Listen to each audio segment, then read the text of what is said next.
Hi, I'm Leslie Nips of Convivium Constellations, and welcome to this video on working with emotions in family constellations. Now, emotions are a really important part of a lot of healing modalities that are out there, including family constellations. You can't go through a constellation session without dealing with, in some sort of subtle and interesting way, with emotions. Our culture has two messages about emotions generally. There's the first one, which is that emotions are bad. They get in the way of rational thinking. They make us make bad decisions. Sometimes, we'll do the thing we regret under the influence of emotions. We won't think something through quite enough. We'll irritate somebody. We understand why this message is out there. Emotions are bad. You're supposed to sort of control them, let your thinking guide you. And then there's another message that's out there, maybe more in California and places like California, but it's still out there, which is that no emotions are bad. That you need to have full access to all emotions, and whatever emotions arise, you should share them and have them accessible, whether it's anger or sadness or joy. Always express your feelings. And we understand why that is also a teaching. It's kind of a reaction to all that repression and all of that, favoritism towards thinking and rationality. However, you can see that both of these teachings, the one that sort of teaches that thinking is the best thing, and the teaching that says that there are no such thing as bad feelings, that they're over-exaggerations in either direction. Yeah? We need another way to deal with emotions, particularly when we're dealing with healing environments. We're trying to do something that can be helpful for clients and for the people who are involved in what we're doing.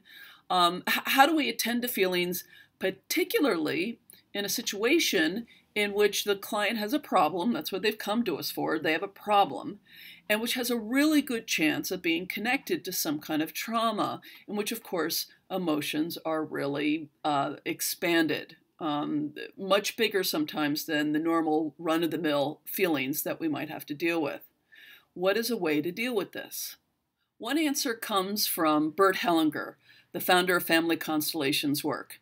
He borrowed some categories from general psychotherapy, and then he developed them even more in a way that's really helpful to us. He talks about the difference between primary and secondary emotions. Primary feelings are the ones that, when we have them, they show up, they do their job, and they move on. They may be intense, but they give us more dignity and more strength.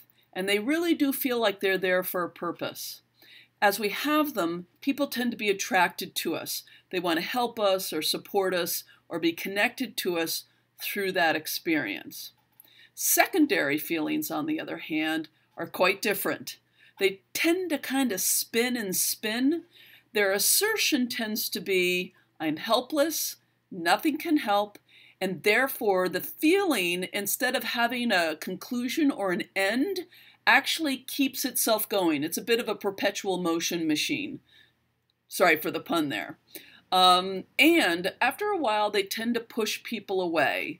People say, that just doesn't seem to have an end. I want to help, but I don't know how to help, because they're an assertion of helplessness.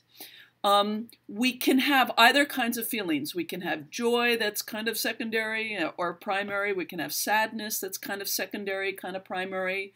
Guilt can come in both flavors. It's not the feeling itself that identifies whether it's primary or secondary, but it's the way it shows up.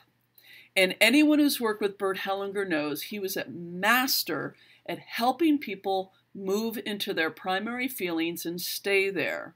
And the observation is that the more we can do family constellations in the space of primary feelings rather than secondary feelings, we are of far more assistance to our clients, and things tend to move much more quickly.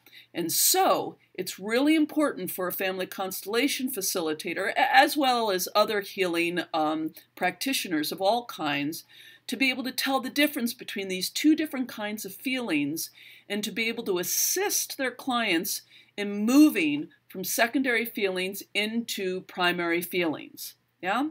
And this is a skill. It requires the ability to observe the difference and to stay in rapport as we lead our clients into this deeper, more dignified experience of the feelings that are already there.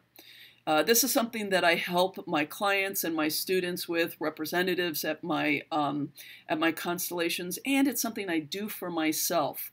When I fall into secondary feelings, I ask what's underneath there to help myself get in touch with something stronger, still guided by emotion, which is so important to healthy whole life, but in a way that actually brings resolution and movement. Thank you so much for listening to this video, and I invite you to check in with me for more videos on the various aspects of healing and family constellations work.